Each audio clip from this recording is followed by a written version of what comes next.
In a universe where honor binds families and stars decide futures, one sister refuses her destiny and another is forced to take her place. But when Rissa Tyran steps off the transport and faces the human who expected someone else, a single choice will test loyalty, courage, and the meaning of truth.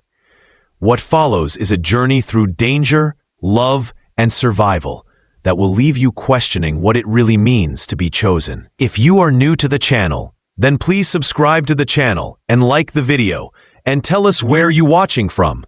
Now, let's jump into the story. The first light from the triple suns slid across the family viewport and turned the alloy walls the color of warm copper. Rissa Tyran watched from her narrow sleeping nook, her breath fogging the inner pain for a heartbeat before the circulation fans erased the trace. She had always been the steady one, the sister with work claws and workshop calm, the one who could coax stubborn circuits back to life, but never quite learned how to shine at social hours. On the morning everything changed. The intercom snapped to life with her father's voice, clipped and metallic, calling her down. The common room looked normal and not normal. The heat readouts were fine, but the air felt colder. Sayla folded her hands.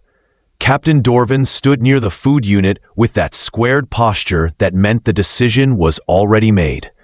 Lumina, beautiful as ever, cried the kind of tears that looked like art. When her scales caught the light, the room itself seemed to blink. "Tell her," Captain Dorvan said. Lumina lifted her gaze. "I can't do it, Rissa. The interspecies dorm program sent a pairing. A human student in a cramped unit for years? I can't live like that. I'm not going." Rissa felt something tilt inside her, as if a stabilizer had slipped. She knew what the program meant: travel, learning, bridges across species. Lumina had signed. The family had celebrated. Now the honor had turned heavy in the room. "You gave your signature," Sayla murmured. "The agreement stands." "Let Rissa go," Lumina said softly, almost hopeful. "They'll still get a Draconis roommate, and she understands machines. She'd be fine." The words did not stab. They settled. Maybe that was worse. Rissa looked at her father. The answer was in his eyes even before he spoke. "House Tyran keeps its word," Captain Dorvan said. "You will go, Rissa, and you will speak plainly when you arrive." 2 cycles later, Rissa stepped onto a transport that smelled faintly of coolant and recycled spice. The jumps between relays blurred into lines on the inside of her eyelids. A merchant priest lent her a worn anthology of quiet sayings, and she read them when the cabin lights dimmed. Be clear, be kind, be brave enough to be both. She traced the letters with the tip of a claw and tried to fix the advice to her bones. University Ring Sigma rose like a silver ribbon around its parent world. In the docking tunnel, species moved in every direction, a hive of voices and colors. Rissa found her footing and her breath. She located the right platform, then heard a voice that was deeper than the station hum. "Rissa Tyran?" She turned. The human was taller than she expected, shoulders built by work, not vanity. His name tag read, Darren Hollis. A fine line ran across one cheek, as if an old scar had become part of the way he listened. His eyes were gray, but not cold. "I am Rissa," she said. "Lumina is not coming. I came to tell you the truth before any misunderstanding grows. If you prefer, I will walk with you to administration and request reassignment. I will accept whatever you choose." For a breath, his face did not shift. Then he lifted her cargo case without effort and tipped his head toward the corridor. "Our quarters are this way," he said. "We'll talk to the office tomorrow." The transit car whispered along its path, windows opening to gardens, glass corridors, and far-off labs that pulsed with quiet light. They didn't speak much. Silence was not empty. It was a room they both knew how to stand inside without knocking over anything. Their unit was clean and spare. One desk by a viewport, a compact kitchen, 2 sleeping rooms divided by a short hall. Rissa noticed how the tools were arranged, carefully, like words you don't say often but mean when you do. Darren warmed a simple meal and slid a bowl toward her. "Eat," he said. She did. It tasted like patient effort. When the dishes were clean and stacked, he carried her case to the second room. "Rest," he said. "We'll decide in the morning." Rissa lay awake a long time, listening to the slow heart of the ring. She had done the hard thing. Honesty was a kind of bravery too. Still, a small voice in her chest asked if bravery would be enough. Morning came with soft light and a list of ordinary tasks. She rose early, checked the kitchen unit, found the settings Darren used most, and set breakfast to heat while she swept dust from the intake grills. When he walked in, stubble shadowed his jaw, and surprise shadowed his eyes. They ate without ceremony. Something in the air unknotted. After, he said, "Come see the ring." They walked through long galleries. In one lab, students moved through a ballet of measurements. In a dome, forests climbed up the inside of a sphere, leaves turning slowly on a breeze managed by code. In a quiet corner, Professor Kara Naim met them with keen eyes and a warm mug. "The program strains everyone," Professor Kara said to Rissa after a few gentle questions. "Pretty things break quickly. Steady things hold." As they left, Milo Ward coasted up on a slim hover bike, grinning. "Hey, Hollis, need a hand in Lab 6. Pressure seals are moody again." He nodded to Rissa. "Welcome to Sigma. We like people who fix what matters." Rissa glanced toward Darren. His jaw had that set again, like the day kept handing him weights, and he kept picking them up. She understood the language of quiet effort. It was the only one she'd ever spoken fluently. That night, alone in the small room, she told the ceiling a promise in a whisper. "I will not pretend. I will simply be useful, patient, and true. If that is not enough, at least I will know I did not hide." And somewhere beyond the bulkheads, 3 small suns lifted over the curve of the world, as if the day itself believed in second chances. Rissa woke before station dawn, the inner clock of a technician already turning. She checked the air filters, cleaned the micromesh, and aligned a misbehaving hinge on the pantry door so it wouldn't squeal when the room was tired. Small things mattered. They were the parts of a larger shape that only revealed itself when you cared for it daily. When Darren stepped into the kitchen, he paused mid-stride. The counter held warmed grain bread, a protein stew seasoned with gentle depth, and tea steeped to that calm color that says there will be time to breathe. His eyes softened almost imperceptibly. "You didn't have to," he said. "I know," Rissa answered. "I wanted to." They ate. Words were practical. Schedules, labs, locations of emergency kits. But quiet also spoke. Darren watched how she placed things. Rissa watched how he listened, which was with his shoulders as much as his eyes. When they left, the unit felt a fraction more like a place that contained a life. The tour became a map of possibility. In the Zero-G studio, students practiced slow turns, their laughter ringing like bells inside glass. In a greenhouse, compilers fed nutrient solution through clear veins to luminous vines. Beyond a pressure door, a workshop hummed with the sound of ideas taking shape. "We build to steady ourselves," Professor Kara said when they met again at a mezzanine rail. "This ring exists because people were tired of breaking things. Stay long enough, and you will learn what you need to learn. Milo found them near the lift. Lab 6 is sulking. We're trying to teach it patience. No luck. His grin was easy, but his eyes flicked over Rissa's toolkit pouch in quick respect. You any good with stubborn seals? I've known a few, Rissa said. They split at the junction. Darren and Milo headed for the lab. Rissa returned to the quarters with the intention of doing something simple and kind. The doorway sensor had a slight delay that made visitors linger. 3 steps later, she had the panel open. A loose contact blinked at her like a tired eye. She cleaned, tightened, and reseated the connector. The door hummed awake with cheer.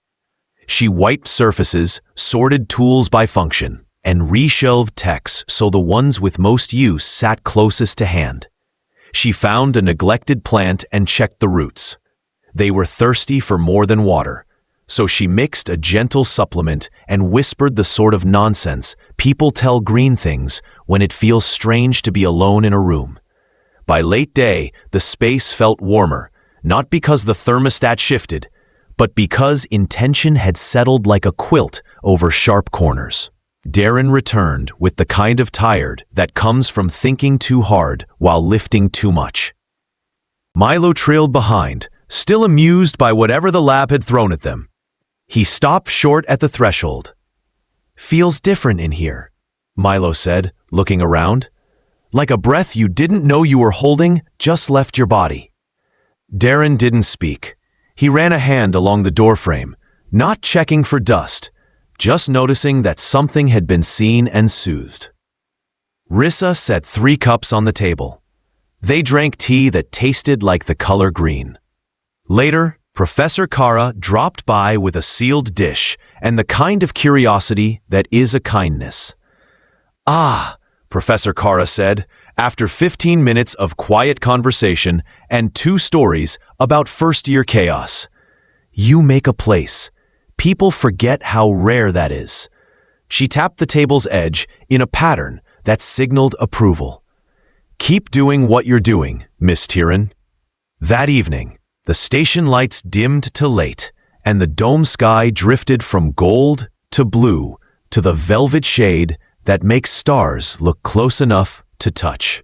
Rissa stood at the viewport and let the feeling unfurl.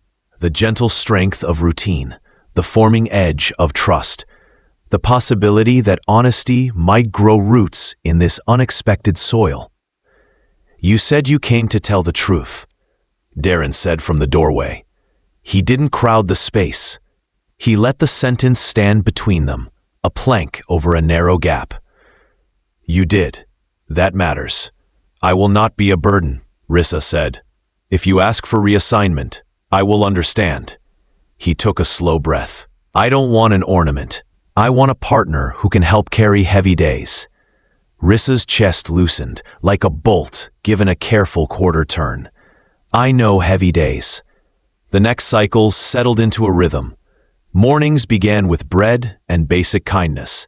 Afternoons held classes, experiments, and the small satisfactions of tools doing what they were meant to do. Evenings brought study or repairs, or the simple act of sharing the same room without needing to fill it with noise.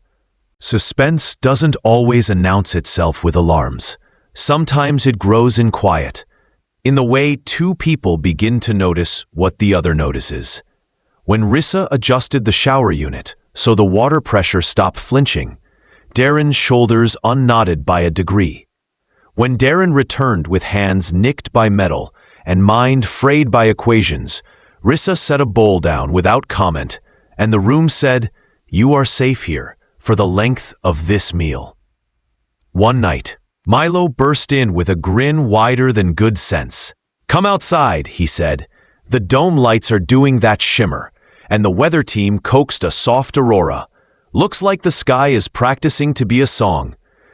They stood together on the viewing platform as the station's magnetic field caught a mild solar flourish and turned it into light. Milo cracked a small joke. Rissa smiled, surprised by how easily it arrived. Darren watched the colors, and for a heartbeat, watched Rissa instead. Then the station pagers chimed, not alarm, but a caution. The night tucked that sound away like a seed. The next day would need every hand and every ounce of calm. The alert came with a tone that was polite only because panic is useless. Micrometeors, dense and fast, had peeled away from a passing cloud of debris and found the thin places in the ring's path. Small things can be sharp. Small things can do great harm. Rissa and Darren were in the workshop when the first shutter crawled through the floor. Milo's voice snapped over the comm. Section East 3, minor hull bruise, major attitude problem. We've got a strut complaining near the Thaline nursery dome. They ran. The corridors bent toward need. Crew members sealed doors behind them. Others opened blocking hatches because they recognized a pair of people who moved like a simple machine. 2 parts, 1 purpose. At the breach site, the world narrowed to 3 images. Warning lights, a support beam twisted out of true, and a small Thaline child pressed to the inner hull where the pressure had dipped. Translucent skin shimmered with stress. The child's gills fluttered too fast. Radiation spike, Milo said, checking his reader. Human suit time limit is a handful of minutes. Rissa had trained in environments that bit. Draconis scales and layered physiology gave her a better margin. Not infinite, better. She looked at Darren. He looked back. No drama. Only the quiet agreement of people who do not waste a hard moment by pretending it isn't hard. We go together, Rissa said. We go smart, Darren replied. They suited up fast. Milo anchored lines and spoke in a steady stream meant to cut clear paths in the mind. Pressure wave every 9 seconds. Ride the trough. Don't fight the crest. Manual release lever under the strut brace. Right side. Probably bent. Probably stubborn. You'll have to sweet-talk it while Rissa lifts. The breach zone hissed. The emergency field held, but the space. Rissa's skin prickled with the taste of charged particles, like standing inside a storm that had swallowed its thunder. The child's eyes tracked them. Rissa lifted one hand, palm open, universal sign for calm. The child stilled a little. Lever, Darren said, pressing against the warped frame. He strained. Metal groaned like a tired animal. Rissa slid into position, feet braced, tail rigid for counterforce, arms under the beam. On the 9th second, as the pressure trough arrived, she lifted. The strut moved a fraction. Again, she breathed. They found the cadence. Lift on the trough, hold on the crest, talk to the metal like it's a friend who's afraid. On the 3rd cycle, the beam rose enough for Darren to wedge a brace. On the 5th, the lever jumped. The release barked free. The 2nd breach didn't announce itself so much as arrive. A pop like a bubble breaking. A tug like a river catching your ankle. The emergency field wavered, then held. But the slip knocked Darren off balance. The force vector laughed at the mass of a human body and began to pull him toward open space. Rissa moved without thinking. She caught his forearm, claws placed with the respect a tool gives another tool. The pull yanked at her joints. Her back sang with effort. She anchored her feet and flared her tail against a grab point, making herself a bridge that did not wish to be a bridge and stayed one anyway. Let go, Darren said through clenched teeth. You'll be pulled too. Not today, Rissa said, her voice small inside the suit and large in her bones. Milo cursed kindly and slammed a manual on the field restabilizer. The barrier brightened, thinned, and then bit down. The pull eased. They collapsed as if gravity had decided to be generous for a breath. The child cried, a sound like bubbles popping. Rissa gathered the small body in careful arms and walked back across the threshold with steps that knew exactly how much they could car. In the safe corridor, People pressed forward and stopped, held back by training and awe. Medics took the child. The crew took the damaged beam's measure and began a patient argument with steel. In the decontamination room, steam curled around the edges of a tired day. Darren sat on the bench, suit peeled to his waist, skin marked by pressure lines and the beginnings of bruises. Rissa's scales glowed faintly with leftover charge, then settled as the scrubbers did their work. They looked at each other. Words sometimes break under the weight of what they try to carry. So they let silence hold the first load. Milo stuck his head in, relief written all over the angle of his shoulders. "Kid's okay. You two are stubborn in a way I'd write songs about if I could carry a tune." He eyed them. "I'll fetch food, the kind that tastes like victory and salt." When they were alone again, Darren's voice found its way. "You risked more than I had the right to ask." "I didn't ask permission," Rissa said softly. "You would have done the same." He shook his head, a small, tired laugh in it. "I don't know if I could have held you against that pull." "You did," she said. "We just traded roles halfway through." He reached for her hand. Not necessity, not balance, not a rescue in motion. Just a hand learning the shape of trust. His fingers were warm. Her scales were cool. The touch was simple, and the room changed because of it. "I don't want a different roommate," Darren said, each word placed like a careful weld. "I don't want a prettier story. I want the true one we are making." Rissa breathed out, and the air returned the breath as if it had been waiting to do so since the first day. The station outside kept running, teams fixing, students studying, suns turning. But inside that small room, a choice settled into a home. When Milo returned with a bag that smelled like comfort and a grin that did not apologize for joy, he took one look at their faces and whistled low. "About time," he said, handing them each a spoon. "Eat up. Tomorrow we'll ask for both of you again." And for once, tomorrow felt like a promise instead of a test. Days became seasons, and seasons on a ring have their own music. The suns changed angle, the gardens learned new greens, the labs rolled their carts to new problems.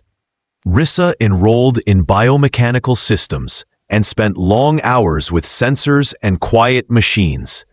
Darren taught first years how to listen to materials and not just command them. Their unit turned into a waypoint for friends who needed tea, a spare blanket, or a place to sit in silence without explaining why. Professor Kara came often and told stories that were really tools.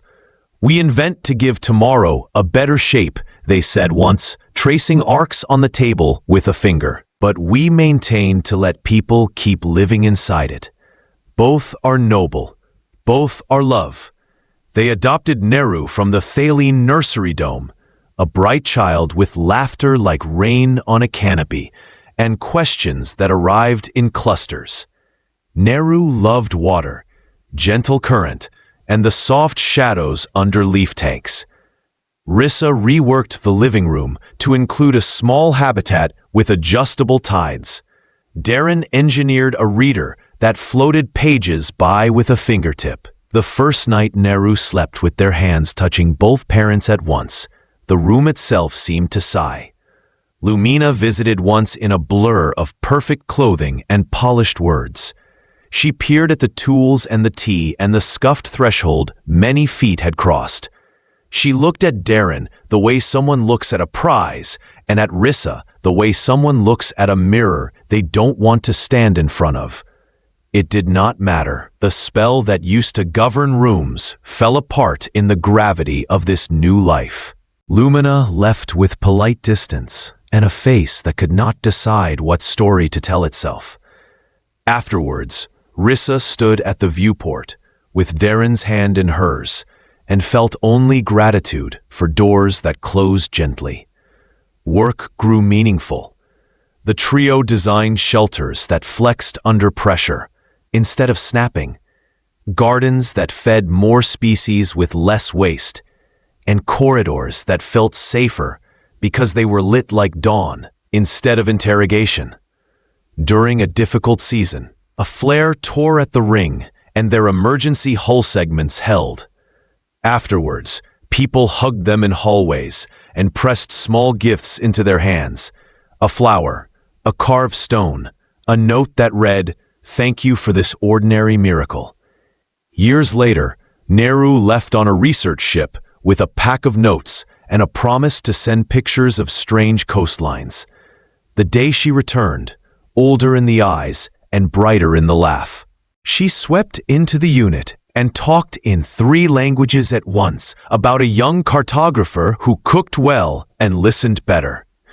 Rissa and Darren exchanged the look that had become their private shorthand for joy. Soft eyes, crooked smiles, the shared thought that love keeps finding new shapes. Milo pair-bonded with a botanist who taught him how to coax a shy plant out of sulk with patience and a whispered song.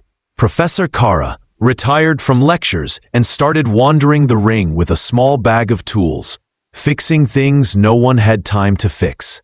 Sometimes they stopped by, drank tea, and said, "See? Staying power." On their 10th anniversary, Darren surprised Rissa with a speech in Draconis.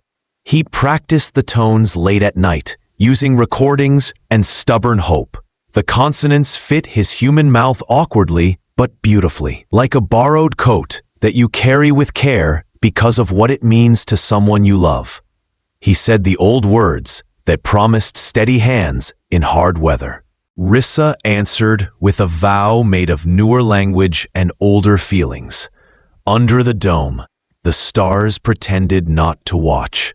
The ring faced a sickness once, a cross-species virus that tired the corridors and thinned the laughter. They took turns being strong and then being the one who got to fall asleep first. When the fever finally broke, they adjusted their pace to kindness and found that work still got done, just with more water breaks and more thank yous. Time. Like a well-designed station, held together because people kept choosing to hold it together. They learned that destiny is not a lightning strike. It is a craft. You shape it, sand it, check its balance, and then you use it for ordinary good. On the 20th cycle since their first meeting, they stood again at the same platform where a quiet girl had told a hard truth and a tired man had decided to listen. The bulkheads had new paint. The lights were gentler. A small plaque on the wall listed names of crews who had made the ring safer, and their names sat side by side near the center. Nehru's message chimed on Rissa's wrist with an image of a coastline curved like a smile. They walked to the observation deck as the day folded itself into the blue of evening. Below them, the gardens glowed. Above, the 3 suns leaned away in slow choreography. Darren took Rissa's hand. "Do you ever wonder how our life might have looked if your sister had come?" he asked. Not out of doubt, but out of the old habit of looking at the different roads and greeting them kindly. "I used to," Rissa said. "Now I think about how many chances we have had to choose each other, and how that makes any other path feel like a story someone else lived." Darren smiled, small and certain. "Choose me again?" "Every morning," she said, "and again after lunch, and once more in the evening when the tea is ready." They laughed softly. Below, a train of lights moved along a rail like a necklace sliding off a table. The ring hummed the steady song it always sang when people were doing their best inside it. Their ending was not a curtain fall, but a room they kept making. They taught new students how to maintain a space so it holds comfort as well as function. They kept a place at the table for whoever knocked. Some nights, they told the old story, The one about the wrong sister who turned out to be the right truth, and the man who realized he'd been waiting for someone who would fix a door hinge and his heart with the same patient care. Not because fate forced it, but because they built it, day by day, with gentle hands and brave honesty. And every time the small suns rose, it felt like a beginning.